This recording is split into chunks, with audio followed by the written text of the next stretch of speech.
Much to the surprise of absolutely nobody, 2 weeks after the sprawling domestic policy bill wormed its way through the House by a single vote and people celebrated, it seems that House Republicans, some of them, are having voters' remorse. Representative Mike Flood of Nebraska admitted during a town hall meeting in his district that he didn't know the bill would limit judges' power to hold people in contempt for violating court orders, saying that he wouldn't have voted yes if he'd realized. And then we've got Marjorie Taylor Greene, of all people, saying that she'd been unaware that the bill would block states from regulating artificial intelligence for a decade. She stated on social media, "Full transparency, I did not know about this section," and called it a violation of states' rights, saying that she would have voted no if she'd known that this was in there. These are just a couple of the Congress members that have expressed regret since the bill passed the House and now has a Trump-push deadline to pass the Senate by July 4th.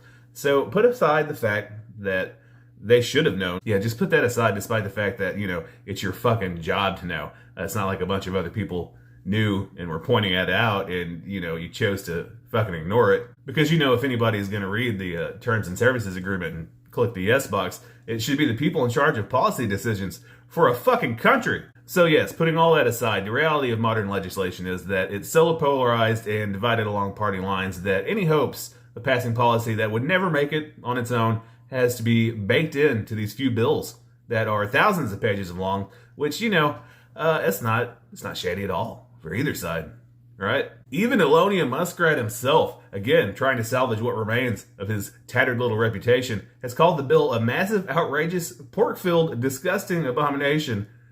A for effort, despite all of this DLC that was added at last minute to the bill.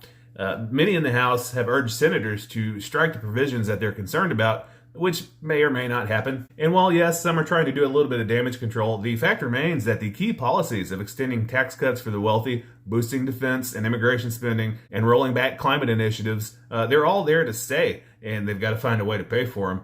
And we all know what that is. Say it with me. That's right. We cut money from everybody that's expendable. Cool. It's day 134 in a series in which I asked myself, do I have to go to work today? And if the answer is yes, I don't care. Here we go. Do I have to go to work today? No, I don't. I'm on staycation for a week. Got to recharge the fake it till you make it. And honestly, after reading this is going to be pretty fucking hard. See you tomorrow.